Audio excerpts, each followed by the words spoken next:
SSC পরীক্ষার বীজগণিত অংশ থেকে যদি দ্বিতীয় অধ্যায় থেকে প্রশ্ন আসে, তাহলে আজকে আমি তোমাকে মাত্র দুইটা সৃজনশীল দিব। এই সৃজনশীল দুইটা থেকে ইনশাল্লাহ তোমার কমন পড়ে যাবে। দেখো, সেট অফ ফাংশন খুবই সহজ একটি অধ্যায় এবং খুবই কম টপিক আছে যেগুলোই বারবার পরীক্ষায় আসে।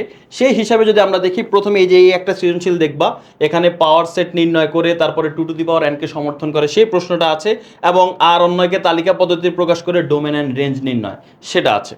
তো এটা হচ্ছে একটু ভালো করে দেখে যাবা, কারণ ম্যাক্সিমাম বোর্ডে দ্বিতীয় অধ্যায় থেকে প্রশ্ন আসলে এই সৃজনশীল থেকেই দেখবা তুমি কমন পেয়ে গিয়েছো।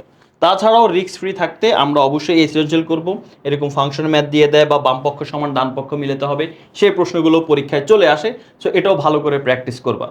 এবং ক নাম্বারের জন্য বা শর্ট প্রশ্নের জন্য তোমাদেরকে সাজেশন দিচ্ছি। সেই ক্ষেত্রে তুমি এই যে এখানে ক নাম্বারে কিছু প্রশ্ন আছে বা সংক্ষিপ্ত প্রশ্নের জন্য, তো এখানে আরও এক্সট্রা কিছু প্রশ্ন আছে। এই প্রশ্নগুলো তোমরা সলভ করে যাবা, কতে সংক্ষিপ্ত প্রশ্নতে কিন্তু দিয়ে দেয়।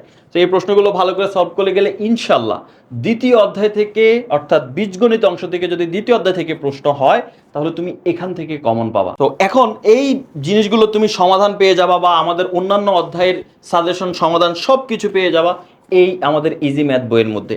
এখানে তোমার যা যা প্রয়োজন এ টু জেড সব কিছুই কিন্তু দেওয়া আছে। তুমি এসএসসি 26, 27, 28 যেই ব্যাচেরই হও না কেন। তাছাড়া তুমি যদি এমসিকিউ পড়তে চাও, এমসিকিউর জন্য এই যে আমাদের 500 এমসিকিউ বই, বাংলাদেশের সর্বপ্রথম, এটা আর কারো নাই, এই 500 এমসিকিউ বইটা যদি সংগ্রহ করো, তাহলে কিন্তু তোমার এমসিকিউর ভয় দূর হয়ে যাবে। এখানে সবগুলো বিষয়ের তোমার হচ্ছে এমসিকিউ আছে। তো বইগুলো তুমি সংগ্রহ করতে পারো আমাদের ওয়েবসাইটে গিয়ে, অথবা আমাদের ফোন নাম্বারে যোগাযোগ করো কিন্তু বইগুলো সংগ্রহ করতে পারো।